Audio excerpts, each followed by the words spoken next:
Assalamualaikum warahmatullahi wabarakatuh. Berjumpa kembali bersama channel Ruang Bimbel. Kami doakan semoga teman-teman semua sehat selalu, lancar rezekinya, dan tidak kurang satu apapun. Pada video kali ini kita akan membahas tentang materi 20 soal terupdate lengkap dengan pembahasan untuk guru honorer, khusus di bidang kompetensi manajerial. Bagi teman-teman yang belum sempat menonton video pembahasan soal P3K sebelumnya, silahkan dilihat linknya di kolom deskripsi. Sebelum kita masuk ke inti videonya, bagi teman-teman yang baru bergabung atau yang belum mensubscribe channel ini, silahkan diklik tombol subscribe-nya agar channel ini bisa berkembang dan bermanfaat bagi banyak orang. Dan jangan lupa klik lonceng notifikasinya agar teman-teman tidak ketinggalan informasi terbaru dari channel ini. Dan jangan lupa tonton video ini sampai habis. Semoga video ini bermanfaat. Mari kita mulai. Sebelum kita masuk ke soal nomor 1, sebelumnya akan saya jelaskan dulu kisi-kisi soal P3K bidang kompetensi manajerial. Di antaranya 1. Integritas, 2. Kerjasama, 3. Komunikasi, 4. Orientasi pada hasil, 5. Pelayanan publik, 6. Pengembangan diri dan orang lain, 7. Mengelola perubahan dan pengambilan keputusan. Jadi, semua soal yang kita bahas di dalam video ini tidak terlepas dari 8 kisi-kisi yang kita bacakan ini. Soal nomor 1. Apakah Anda sebagai seorang pemimpin mendelegasikan tugas kepada staf Anda? Pilihannya adalah A. Saya mendelegasikan semua tugas kepada semua staf dan saya sebagai pengontrol dan pengawas. B. Saya mendelegasikan sebagai tugas kepada staf dan sebagian kepada saya. C. Saya mendelegasikan tugas biasa kepada staf dan tugas penting untuk saya. D. Saya mendelegasikan sebagian kecil tugas kepada staf. Dan E. Saya mendelegasikan sebagian besar tugas kepada staf. Jawabannya adalah A. Saya mendelegasikan semua tugas kepada semua staf dan saya sebagai pengontrol dan pengawas. Jadi, kita sebagai pemimpin harus bisa mengontrol sekaligus menjadi pengawas pada semua staf yang ada di bawah kita. Delegasi itu maksudnya sama dengan memberikan tugas kepada semua staf. Soal nomor 2. Apakah Anda membuat daftar harian urgensi, prioritas, dan pekerjaan? A. Saya mencatat untuk pertimbangan sasaran dan deadline. B. Saya jarang mencatat tetapi terekam selalu dalam pikiran saya. C. Saya tidak membutuhkan daftar harian dan melakukan sesuai dengan yang terdekat dan terpenting. D. Saya selalu mencatat untuk pertimbangan mengambil keputusan. Dan E. Saya kadang mencatat, kadang tidak. Jawabannya adalah A. Saya mencatat untuk pertimbangan sasaran dan deadline. Soal nomor 3. Bagaimana Anda membagi tugas kepada rekan dan bawahan Anda? A. Saya membaginya sesuai dengan kepribadian dan sifat. B. Saya membaginya sesuai dengan minat dan keinginan. C. Saya membaginya sesuai dengan keahlian dan keterampilan. D. Saya membaginya sesuai dengan minat dan kemampuan. Dan E. Saya membaginya sesuai dengan bakat. Jawabannya adalah C. Saya membaginya sesuai dengan keahlian dan keterampilan. Jadi, bawahan atau staf kita itu keahlian dan keterampilannya itu berbeda-beda. Jadi, bagilah tugas kepada rekan atau bawahan Anda sesuai dengan keahlian dan keterampilannya masing-masing. Soal nomor 4. Seberapa seringkah Anda berusaha dengan aktif untuk mencegah gangguan seperti tamu, rapat, telepon yang biasanya selalu mengganggu hari kerja Anda? Pilihannya A. Saya tidak merasa terganggu dengan itu. B. Saya selalu menyortir terlebih dahulu seberapa penting hal tersebut. C. Saya selalu menolak dan menjauhi hal tersebut agar pekerjaan selesai dengan baik. D. Tergantung situasi apakah dipenuhi atau tidak. Dan E. Saya merasa terganggu dengan hal itu. Jawabannya adalah B. Saya selalu menyortir terlebih dahulu seberapa penting hal tersebut. Jadi, seperti tamu, rapat, dan telepon, itu menurut saya bukan gangguan. Seandainya itu terjadi, jadi kita harus menyortir terlebih dahulu seberapa pentingkah hal tersebut. Jawabannya adalah B.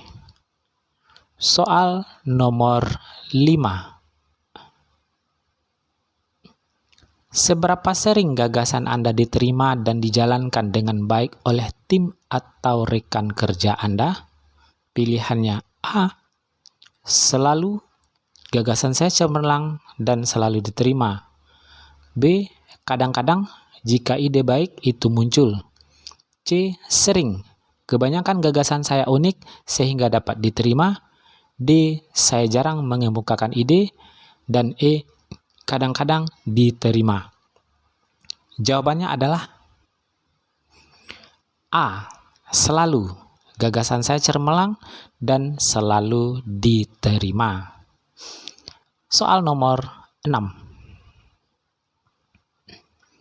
Seberapa pentingkah kekompakan tim bagi Anda? Pilihannya A. Tidak terlalu penting karena yang terpenting adalah target tercapai. B.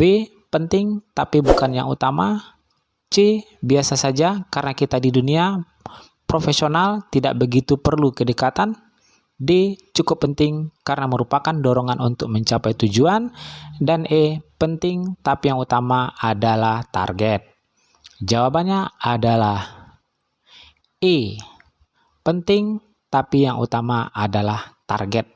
Jadi kekompakan dalam tim bagi saya itu sangat penting, tetapi yang lebih utama adalah target. Jawabannya adalah E. Lanjut soal nomor 7. Bagaimana pendapat Anda tentang masalah yang sedang dihadapi tim? Pilihannya A. Saya menganggap masalah tim adalah masalah saya juga sehingga saya harus menyelesaikannya. B. Ketua tim adalah penanggung jawab terbesar masalah tersebut. C. Orang yang membuat masalah itu adalah penanggung jawab terbesar. D. Masalah tim adalah masalah bersama yang harus diselesaikan oleh tim. Dan E. Masalah tim adalah masalah bersama yang harus diselesaikan oleh ketua tim. Jawabannya adalah D. Masalah tim adalah masalah bersama yang harus diselesaikan oleh tim. Soal nomor 8. Bagaimana Anda merespon target pencapaian rekan kerja Anda? Pilihannya A. Saya mudah melakukan apresiasi positif terhadap rekan kerja. B. Saya akan memberikan apresiasi positif kepada rekan kerja yang memang progresnya luar biasa. C. Saya akan memberikan apresiasi sekedarnya. Jika baik, saya katakan baik, dan jika tidak, saya katakan tidak. D. Saya jarang berikan apresiasi kepada rekan kerja kecuali memang luar biasa. Dan E. Saya akan memberikan apresiasi kepada rekan kerja. Jawabannya adalah A. Saya mudah melakukan apresiasi positif terhadap rekan kerja. Soal nomor 9. Apakah Anda merasa sulit minta tolong pada seorang teman untuk melakukan sesuatu untuk Anda? Pilihannya A. Merasa sulit karena tidak ingin memberatkan orang lain atas tugas saya. B. Jika dalam kondisi benar-benar mendesak, maka saya akan meminta tolong pada orang lain. C. Tergantung situasi dan urgensi. Terkadang saya minta tolong, terkadang tidak jika tidak dibutuhkan. D. Jarang minta tolong karena tugas tersebut sudah menjadi tanggung jawab saya. E. Selalu minta tolong meskipun tugas tersebut sudah menjadi tanggung jawab saya. Jawabannya adalah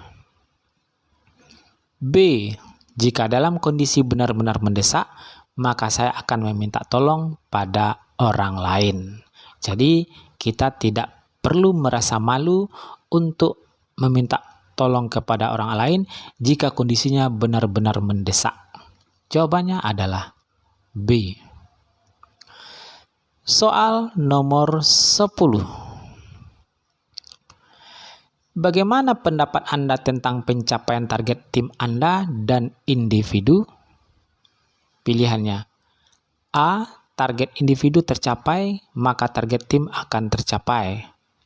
B. Target tim yang utama meskipun target individu tidak tercapai. C. Sebisa mungkin kedua target tercapai meskipun tidak mencapai 100%. D. Mencapai target tim dulu lalu menyelesaikan target individu. Dan E. Hanya mendahulukan target tim jika waktu cukup baru mengerjakan target individu. Jawabannya adalah D. Mencapai target tim dulu lalu menyelesaikan target individu. Jadi tentang pencapaian target tim dan individu, kita harus mendahulukan target tim dahulu baru menyelesaikan target individu. Jawabannya adalah D. Soal nomor 11. Apakah Anda bersikeras agar seorang lain melakukan pembagian tugas secara adil? Pilihannya A. Tergantung hal tersebut dapat ditoleransi atau tidak. B. Jelas, karena keadilan adalah utama dan mutlak. C. Tidak masalah jika kedua belah pihak puas walaupun bukan dalam posisi adil. D. Tidak masalah walaupun tidak adil. Proporsinya cukup dan dapat berjalan dengan baik. Dan D. Jelas karena keadilan adalah yang utama. Jawabannya adalah B. Jelas karena keadilan adalah utama dan mutlak. Soal nomor 12. Apa yang Anda lakukan dalam sebuah diskusi dengan sekelompok kecil teman-teman Anda sekantor? Pilihannya A. Saya selalu aktif berpendapat dan mengarahkan teman-teman untuk aktif juga. B. Jika perlu bicara, maka saya ungkapkan. Jika tidak, maka cukup mendengar saja. C. Saya menjadi pengamat sejenak, kemudian aktif berpendapat. D. Saya lebih banyak diam dan berbicara seadanya. Dan E. Saya aktif berpendapat dan mengarahkan teman-teman untuk mengikuti pendapat saya. Jawabannya adalah A. Saya selalu aktif berpendapat dan mengarahkan teman-teman untuk aktif juga. Soal berikutnya nomor 13. Apakah Anda menunjukkan inisiatif dan berusaha untuk mengejar prestasi kerja? Pilihannya A. Saya selalu menunjukkan inisiatif dalam bekerja. B. Terkadang jika saya terpikirkan ide, maka saya akan berinisiatif melakukan sesuatu. C. Tergantung keadaan dan kondisi saya. D. Saya tidak pernah berinisiatif, tetapi selalu mengerjakan tugas dengan baik. Dan E. Saya kadang berinisiatif jika diperlukan. Maka jawabannya adalah A. Saya selalu menunjukkan inisiatif dalam bekerja. Soal nomor 14. Untuk mencapai tujuan kelompok yang telah ditetapkan saya, A. Tidak mempermasalahkan apakah orang lain mau bekerja dengan baik atau tidak. B. Mendorong orang lain untuk bekerja dengan baik jika situasi memungkinkan. C. Mendorong orang lain bekerja dengan baik jika diperlukan. D. Menstimulasi orang lain untuk mau bekerja dengan baik. Dan E. Mengajak orang lain bersama-sama untuk bekerja dengan baik. Pilihannya, jawaban adalah D. Menstimulasi orang lain untuk bekerja dengan baik. Menstimulasi dengan mengajak itu berbeda. Menstimulasi artinya merangsang orang lain agar mau bekerja dengan baik. Jawabannya adalah D. Soal nomor 15.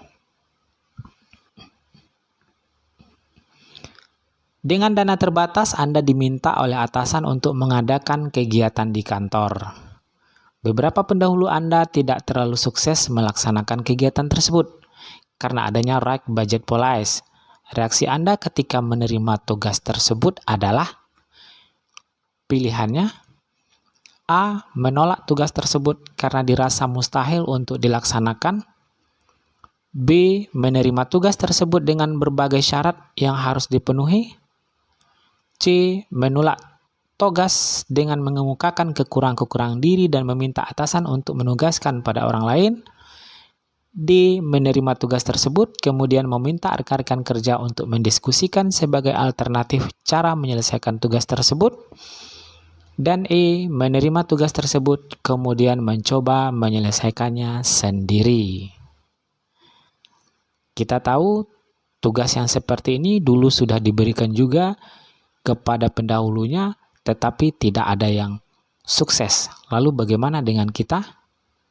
Jawabannya adalah D. Menerima tugas tersebut kemudian meminta rekan-rekan kerja untuk mendiskusikan sebagai alternatif cara menyelesaikan tugas tersebut. Soal nomor 16. Prosedur kerja yang baik menurut Anda adalah, ini yang ditanya adalah prosedur kerja yang baik menurut Anda adalah pilihannya A. Meskipun berbelit-belit selalu mengikuti proses yang telah ditetapkan. B. Sesuai dengan perintah dan arahan atasan. C. Menerapkan prosedur baru agar tidak ketinggalan zaman. D. Menerapkan prosedur baru yang lebih maju. Dan E. Melakukan inovasi secara berkelanjutan agar prosedur kerja semakin efektif dan efisien. Jawabannya adalah E. Prosedur kerja yang baik itu adalah melakukan inovasi secara berkelanjutan agar prosedur kerja semakin efektif dan efisien. Soal nomor 17. Saya tergolong orang yang kreatif karena saya A. Mampu menyelesaikan berbagai tugas sulit dalam waktu yang singkat.